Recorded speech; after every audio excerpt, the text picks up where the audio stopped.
Bonjour tout le monde. Que le Seigneur Jésus vous bénisse. Que sa grâce repose sur vous. Nous allons étudier aujourd'hui Daniel chapitre 8. Nous allons lire tout le chapitre et l'étudier minutieusement. Que la grâce de Dieu repose sur vous. Je prie que le Seigneur Jésus vous donne un esprit de sagesse et de révélation dans la connaissance de lui-même et de sa parole. Nous lisons. La 3e année du règne du roi Belchassar, moi, Daniel, j'eus une vision, outre celle que j'avais eue précédemment. Lorsque j'eus cette vision, il me sembla que j'étais à Suse, la capitale, dans la province d'Élam. Et pendant ma vision, je me trouvais près du fleuve du Laï.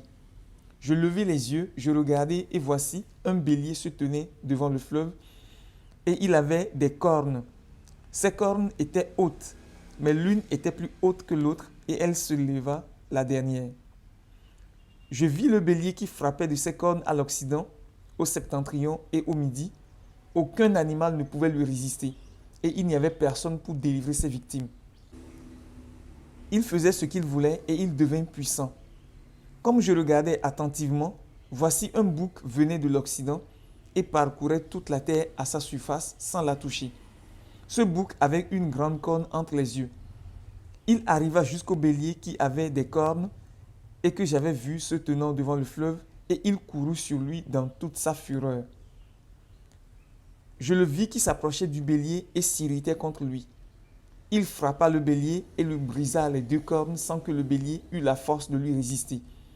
Il le jeta par terre et le foula, et il n'y eut personne pour délivrer le bélier. Le bouc devint très puissant, mais lorsqu'il fut puissant, sa grande corne se brisa. 4 grandes cornes s'élevèrent pour la remplacer aux 4 vents des cieux. De l'une d'elles sortit une petite corne qui s'agrandit beaucoup vers le midi, vers l'Orient et vers le plus beau des pays. Elle s'éleva jusqu'à l'armée des cieux. Elle fit tomber à terre une partie de cette armée et des étoiles, et elle les foula. Elle s'éleva jusqu'au chef de l'armée, lui enleva le sacrifice perpétuel et renversa le lieu de son sanctuaire. L'armée fut livrée avec le sacrifice perpétuel à cause du péché. La corne jeta la vérité par terre et réussit dans ses entreprises. J'entendis parler un saint, et un autre saint dit à celui qui parlait: pendant combien de temps s'accomplira la vision sur le sacrifice perpétuel et sur le péché dévastateur? Jusqu'à quand le sanctuaire et l'armée seront-ils foulés? Et il me dit: 2300 soir et matin, puis le sanctuaire sera purifié. Tandis que moi, Daniel, j'avais cette vision et que je cherchais à la comprendre, voici quelqu'un qui avait l'apparence d'un homme se tenait devant moi. Et j'entendis la voix d'un homme au milieu de l'Oulaï. Il cria et dit: Gabriel, explique-lui la vision. Il vint alors près du lieu où j'étais, et à son approche, je fus effrayé et je tombai sur ma face. Il me dit: sois attentif, fils de l'homme, car la vision concerne un temps qui sera la fin. Comme il me parlait, je restai frappé d'étourdissement, la face contre terre. Il me toucha et me fit tenir debout à la place où je me trouvais. Puis il me dit: je vais t'apprendre ce qui arrivera au terme de la colère, car il y a un temps marqué pour la fin. Le bélier que tu as vu et qui avait des cornes, ce sont les rois des Mèdes et des Perses. Le bouc, c'est le roi de Javan. La grande corne entre ses yeux, c'est le premier roi. Les 4 cornes qui se sont élevées pour remplacer cette corne brisée, ce sont 4 royaumes qui s'élèveront de cette nation, mais qui n'auront pas autant de force. À la fin de leur domination, lorsque les pécheurs seront consumés, il s'élèvera un roi impudent et artificieux. Sa puissance s'accroîtra, mais non par sa propre force. Il fera d'incroyables ravages, réussira dans ses entreprises, il détruira les puissants et le peuple des saints. À cause de sa prospérité et du succès de ses ruses, il aura de l'arrogance dans le cœur. Il fera périr beaucoup d'hommes qui vivaient paisiblement. Et il s'élèvera contre le chef des chefs, mais il sera brisé sans l'effort d'aucune main. Et la vision des soirs et des matins dont il s'agit est véritable. Pour toi, tiens secrète cette vision, car elle se rapporte à des temps éloignés. Moi, Daniel, je fus plusieurs jours languissant et malade. Puis je me levai et je m'occupais des affaires du roi. J'étais étonné de la vision et personne n'en eut connaissance. Que le Seigneur Jésus vous bénisse pour avoir suivi cette lecture. Maintenant, nous allons passer à l'interprétation et à l'étude. Je prie que la grâce de Dieu repose sur vous afin que vous puissiez comprendre. Que vous ayez aussi un cœur ouvert pour pouvoir recevoir. Car si vous avez un cœur fermé, si vous êtes fermé sur ce que vous connaissez déjà, vous n'apprendrez absolument rien. La Bible dit dans 1 Thessaloniciens 5, je crois, « Examinez toutes choses, retenez ce qui est bon. » Je vais vous chercher ce passage et je reviens. 1 Thessaloniciens 5, verset 21. « Examinez toutes choses, retenez ce qui est bon. » Mais examinez toutes choses, retenez ce qui est bon. Donc, dans tout ce que nous disons, notre rôle, c'est d'examiner toutes choses et de retenir ce qui est bon. Nous sommes là pour apprendre, pour étudier. Nous n'avons pas le droit d'avoir un cœur fermé, car quiconque a un cœur fermé ne peut rien examiner. Mais quiconque a un cœur ouvert pourra examiner toutes choses et retenir ce qui est bon. Donc, nous retournons dans Daniel au chapitre 8. Comme nous venons de le lire dans Daniel, le chapitre 8, nous sommes maintenant à partir du verset 8. Daniel vit un bélier qui venait de l'Orient, qui frappait de ses deux cornes l'Occident, le septentrion et le Midi. Ensuite, il vit un bouc qui venait de l'Occident et qui a foncé sur le bélier, qui a frappé le bélier, lui a brisé ses deux cornes, l'a jeté par terre et l'a foulé. Et le bouc est devenu très puissant. Le bouc n'avait qu'une seule corne. Et quand il devint très puissant, sa grande corne fut brisée et 4 grandes cornes s'élevèrent à la place de cette corne. Maintenant, l'explication a été donnée à Daniel. Le bélier qui avait les 2 cornes représentait les rois des Mèdes et des Perses, l'empire qui a succédé à l'empire babylonien. Ensuite, le bouc qui a brisé, qui a détruit, vaincu le bélier, représente le royaume de Javan, c'est-à-dire la Grèce. Nous savons que c'est l'empire grec qui a détruit l'empire médo-perse. Maintenant, on nous dit que de l'empire grec qui est tombé, vont naître 4 royaumes aux 4 vents des cieux. Maintenant, de ces 4 royaumes-là, de ces 4 cornes représentées par 4 royaumes, de l'un de ces royaumes, de l'une de ces cornes, de l'un de ces royaumes, va sortir un roi qui va s'élever. Bon, je lis verset 8. De l'une d'elles, de l'une de ces grandes cornes-là, sortit une petite corne qui s'agrandit beaucoup vers le Midi, vers l'Orient et vers le plus beau des pays. Et cette corne s'éleva jusqu'à l'armée des cieux. Elle fit tomber à terre une partie de cette armée et des étoiles et les foula. Elle s'éleva jusqu'au chef de l'armée, lui enleva le sacrifice perpétuel et renversa le lieu de son sanctuaire. L'armée fut livrée avec le sacrifice perpétuel à cause du péché. La corne jeta la vérité par terre et réussit dans ses entreprises. Que représente cette petite corne qui est sortie de l'une des 4 cornes qui sont nées de l'empire grec? Cette petite corne-là représente l'antéchrist. Je répète, cette petite corne représente l'antéchrist. La Bible dit que l'antéchrist va s'élever. Maintenant, on dit elle s'éleva jusqu'à l'armée des cieux. Qui est l'armée des cieux? Quelle est cette armée des cieux? L'armée des cieux, c'est le peuple de Dieu. L'armée des cieux, c'est le peuple de Dieu, car nous sommes un peuple spirituel. Nous vivons au ciel. Paul dit que nous sommes assis avec Christ dans les lieux célestes. Ne confondez pas l'armée des cieux ici avec les anges, car aucune corne, aucun être humain ne peut s'élever jusqu'aux anges pour les faire tomber. Et on dit que l'antéchrist va s'élever jusqu'à l'armée des cieux. C'est-à-dire elle s'élèvera jusqu'au peuple de Dieu et elle fera tomber une partie du peuple de Dieu et même des étoiles. Les étoiles, ce sont des serviteurs de Dieu. Et elle va les fouler. Et cette partie de l'armée des cieux qu'il fera tomber et les étoiles, et des étoiles. On n'a pas dit les étoiles, mais des étoiles. C'est-à-dire une partie des étoiles. Maintenant, on dit que l'antéchrist s'élèvera jusqu'au chef de l'armée. Qui est le chef de cette armée céleste? C'est Jésus-Christ lui-même. L'antéchrist s'élèvera jusqu'à Jésus-Christ. C'est-à-dire que son arrogance, le monsieur, la Bible dit dans 2 Thessaloniciens 2, qu'il ira jusqu'à s'asseoir dans le temple de Dieu, se faisant passer lui-même pour Dieu.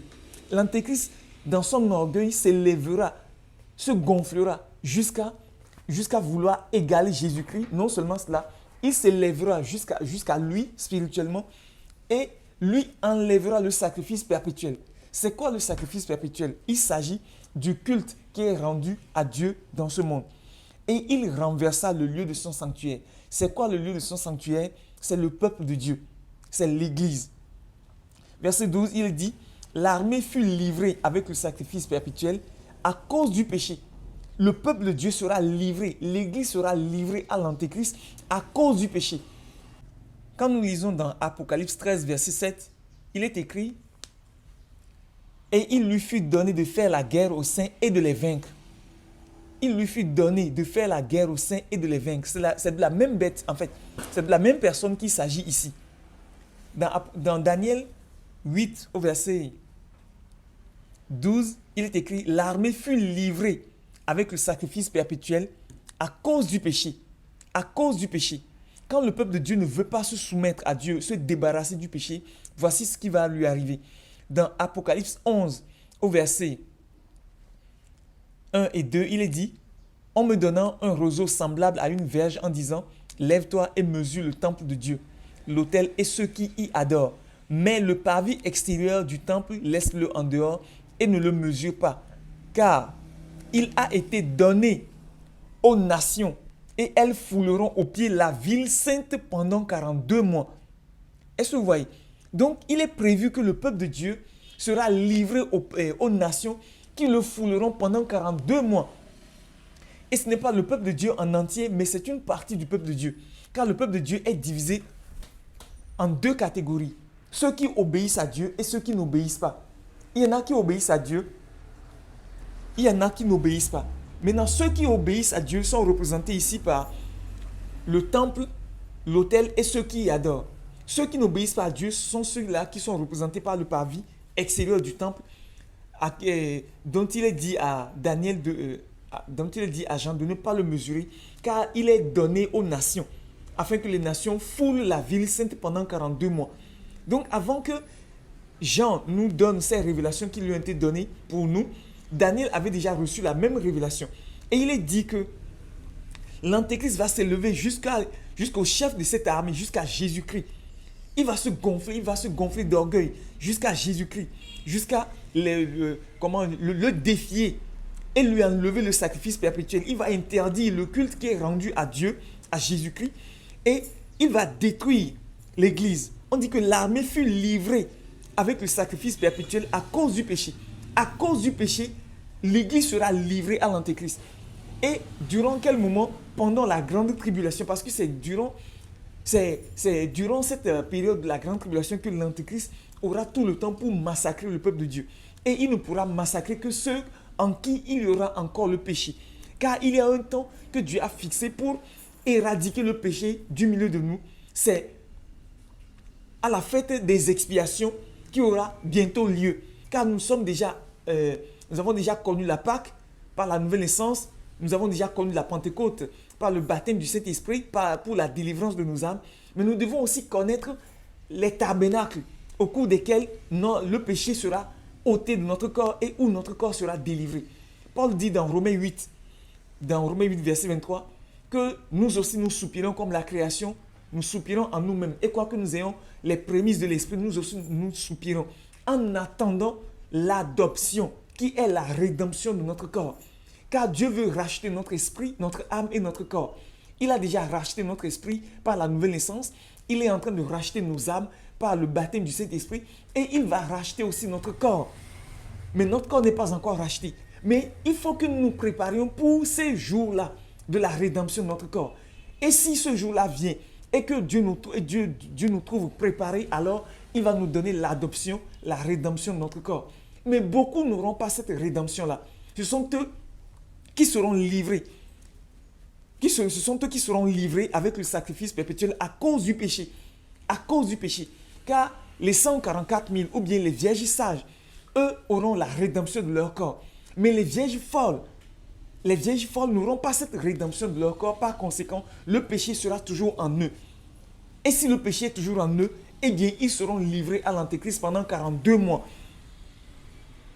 Il est dit que la corne jeta la vérité par terre. C'est que l'Antéchrist va va détester la vérité, il va la haïr. Et vous pouvez le remarquer aujourd'hui dans notre monde. Sur les médias, on déteste la vérité, on la calomnie, on la tourne en ridicule. Quand vous dites de la vérité, on vous accuse d'être des menteurs. Et ils soutiennent tous les menteurs. Tous ceux qui mentent, on les soutient. Tous ceux qui disent la vérité, on les censure. On les muselle, on leur interdit même de parler.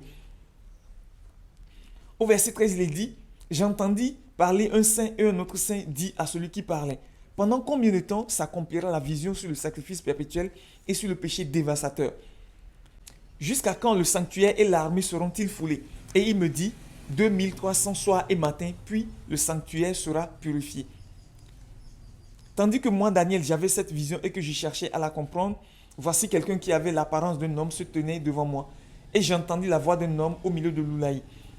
Bon, je vais aller à l'interprétation qui a été donnée à Daniel. Au verset 22, il est dit, les 4 cornes qui se sont élevées pour remplacer cette corne brisée, ce sont 4 royaumes qui s'élèveront de cette nation, mais qui n'auront pas autant de force. Écoutez bien, verset 23. À la fin de leur domination, lorsque les pécheurs seront consumés, il s'élèvera un roi impudent et artificieux. Sa puissance s'accroîtra, mais non par sa propre force. Il fera d'incroyables ravages. Il réussira dans ses entreprises. Il détruira les puissants et le peuple des saints. L'Antéchrist détruira les puissants, et pas seulement les puissants, et le peuple des saints. À cause de sa prospérité et du succès de ses ruses, il aura de l'arrogance dans le cœur. Il fera périr beaucoup d'hommes qui vivaient paisiblement. Il s'élèvera contre le chef des chefs, Jésus-Christ, mais il sera brisé sans l'effort d'aucune main. Frère, si nous retournons au verset 23, il est dit qu'à la fin de la domination des 4 royaumes qui s'élèveront du royaume grec, lorsque les pécheurs seront consumés, il s'élèvera un roi impudent et artificieux. Nous sommes en ce temps-là. Lorsqu'il dit à la fin de leur domination, c'est que les 4 royaumes qui sont nés de l'Empire grec sont présents jusqu'à ce jour. En fait, il s'agit des civilisations. Il s'agit des civilisations dans lesquelles nous sommes aujourd'hui. Car si vous vérifiez bien, tout ce que nous faisons aujourd'hui, dans la grande partie, vient de la civilisation grecque. Que ce soit les études mathématiques, que ce soit les physiques, que ce soit les sciences naturelles, que ce soit la philosophie, que ce soit toutes les technologies que nous faisons aujourd'hui, ou bien que nous connaissons aujourd'hui, tout cela vient de l'Empire grec. Tout cela vient de la civilisation grecque. Quand vous voyez les sports, tout ce que nous faisons dans les sports aujourd'hui vient de la civilisation grecque. Les jeux et tout ce que nous connaissons, tout cela vient de la civilisation grecque.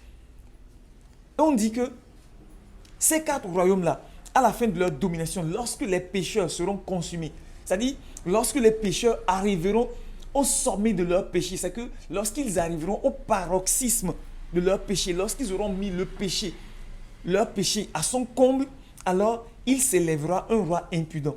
Et qui est ce roi? Comme je le disais, c'est l'Antéchrist. Lorsque les 4 royaumes nés de la civilisation grecque, de l'Empire grec, seront arrivés à l'apogée de leur règne, alors l'Antéchrist viendra sur la scène. Et c'est lui qui fera des ravages, non pas par sa propre force, mais il va s'appuyer sur plusieurs organisations internationales pour faire tout ce qu'il doit faire. Mes frères, j'espère que vous avez appris quelque chose.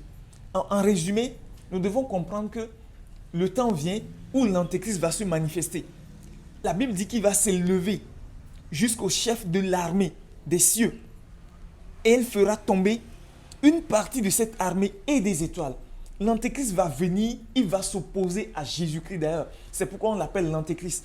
Il va s'opposer à Jésus-Christ. Il va s'élever jusqu'à lui, le défier et faire tomber une partie du peuple de Dieu. Et non seulement cela, même des serviteurs de Dieu, qui sont représentés ici par l'armée des cieux et des étoiles. Et la Bible dit qu'il s'élèvera jusqu'à Jésus-Christ et lui enlèvera le culte qui lui est rendu et il va détruire l'église, c'est-à-dire le lieu de son sanctuaire. La Bible dit que l'armée fut livrée, le peuple de Dieu, l'église sera livrée avec le culte qu'elle rend à Dieu à cause du péché. À cause du péché. Mes frères, nous devons éliminer le péché de nos vies. Non seulement cela, nous devons nous préparer pour le jour de la rédemption. Car il y a un jour appelé le jour de la rédemption. Et ce jour de la rédemption, c'est de ce jour que je parlais en ce qui concerne la fête des expiations qui aura bientôt lieu. Jésus dit, lorsque vous verrez toutes ces choses, sachez que le Fils de l'homme est à la porte. Il dit, redressez-vous, levez vos têtes car votre délivrance approche. Je vais vous chercher le passage qui parle du jour de la rédemption. Nous sommes dans Éphésiens 4, verset 30. Il est dit, n'attristez pas le Saint-Esprit de Dieu par lequel vous avez été scellés pour le jour de la rédemption. N'attristez pas le Saint-Esprit de Dieu par lequel vous avez été scellés pour le jour de la rédemption. Nous avons été marqués, scellés par le Saint-Esprit en vertu du jour de la rédemption, pour le jour de la rédemption, en vue du jour de la rédemption. Nous avons été scellés en vue du jour de la rédemption, parce qu'il y a un jour de la rédemption où Dieu va nous racheter totalement, où Dieu va nous délivrer totalement. Mais avant que ce jour vienne là, Dieu nous a donné le Saint-Esprit pour nous garder, pour nous conduire, pour nous enseigner, pour nous préparer pour ce jour. Et ceux qui se seront laissés conduire, diriger, garder, préparer, enseigner, délivrer pour ce jour-là, quand viendra le jour de la rédemption, le jour des expiations, dans la période de la fête des tabernacles, ces gens-là recevront la rédemption de leur corps, ils seront totalement délivrés et l'Antéchrist n'aura aucun pouvoir sur eux. Mais ceux qui s'amusent aujourd'hui, qui laissent le péché dans leur vie, qui ne s'intéressent à rien par rapport au plan de Dieu pour leur vie, quand ce jour-là viendra, ils ne seront pas préparés, il y aura encore le péché dans leur vie. Par conséquent, l'Antéchrist aura un pouvoir majeur sur eux et va les persécuter. C'est pourquoi Daniel, il est dit à Daniel que l'armée fut livrée avec le sacrifice perpétuel. Comme Paul le dit dans Romains 8, verset 23, nous attendons, nous avons les prémices de l'Esprit par lequel nous avons été marqués, scellés. Nous avons les prémices de l'Esprit en attendant la rédemption de notre corps, en attendant l'adoption, qui est la rédemption de notre corps. Donc mes frères, ce n'est pas l'enlèvement de l'Église que nous attendons, mais nous attendons plutôt la rédemption de notre corps. Nous attendons le jour de la rédemption. C'est ce que Paul dit dans Éphésiens 4, verset 30. N'attristez pas le Saint-Esprit de Dieu par lequel vous avez été scellés pour le jour de la rédemption. Nous n'avons pas été scellés par le Saint-Esprit pour le jour de l'enlèvement de l'Église. Frères, arrêtons de croire aux mensonges. Arrêtons de croire aux mensonges. Nous n'avons pas été scellés pour le jour de l'enlèvement de l'Église, mais nous avons été scellés pour le jour de la rédemption, pour le jour du salut définitif. Je vais vous chercher ce passage-là dans d'autres versions, vous allez voir ce que c'est que la rédemption.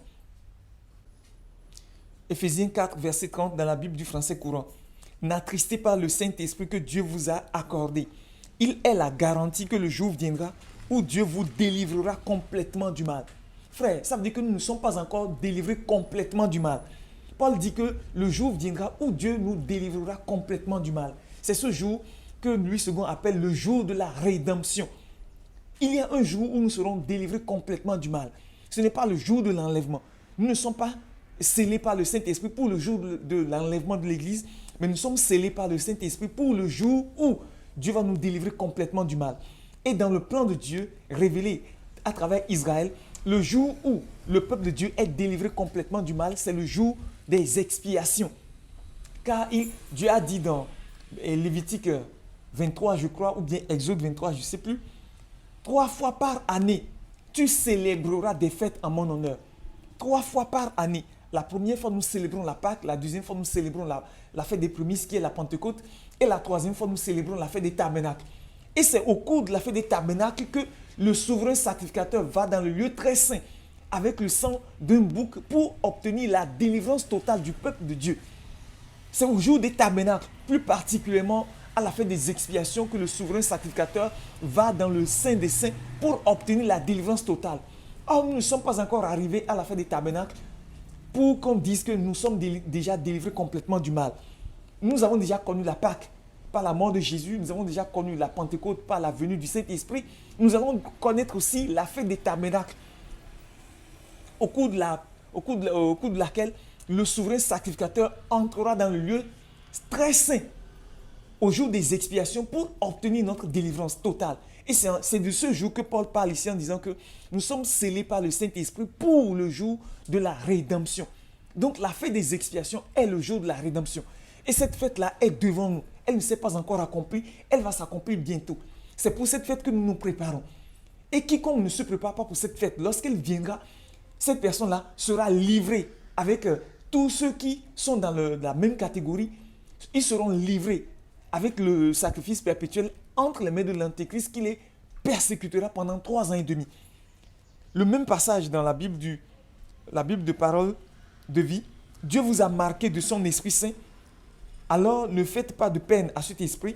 En effet, c'est lui qui vous assure qu'un jour, Dieu vous libérera complètement de vos péchés. Ça veut dire que nous ne sommes pas encore libérés complètement de nos péchés. La Bible du semeur, n'attristez pas le Saint-Esprit de Dieu, car par cet esprit, Dieu vous a marqué de son sceau comme sa propriété pour le jour de la délivrance finale. En parlant de délivrance finale, cela indique qu'il y a une délivrance initiale. Il y a une délivrance initiale. Notre délivrance initiale, c'est le jour de la Pâque où nous sommes nés de nouveau. C'est à partir de là que notre délivrance a commencé. Notre délivrance a commencé à la fête de la Pâque. Notre délivrance se poursuit à la fête de la Pentecôte. Et notre délivrance sera achevée à la fête des tabernacles. Plus précisément à la fête des expiations. Notre délivrance sera achevée là. Mes frères, ce que nous avons lu dans Daniel est sérieux. Ce que nous venons de lire dans Daniel est sérieux. Un jour viendra, tous ceux qui n'auront pas la rédemption de leur corps, tous ceux qui n'auront pas la rédemption de leur corps seront livrés à cause du péché. Parce que Dieu veut ôter le péché de notre corps, de notre vie, de notre être tout entier. Et le jour où Dieu va ôter le péché, c'est au jour de la délivrance finale. C'est au jour de la rédemption. C'est le jour où Dieu nous délivrera complètement du mal. C'est le jour de la rédemption. C'est le jour de la fête des expiations. C'est en ce jour que Dieu va délivrer nos corps du péché. Et il n'y aura plus de péché en nous. Et il n'y aura plus la nature adamique en nous. Il n'y aura plus toutes ces faiblesses que nous connaissons aujourd'hui en nous. Nous serons exactement comme Jésus-Christ. Nous vivrons au-dessus de l'humanité adamique. Nous vivrons au-dessus du monde physique. Nous vivrons au-dessus de toute création. Nous serons exactement comme Adam dans le jardin d'Éden.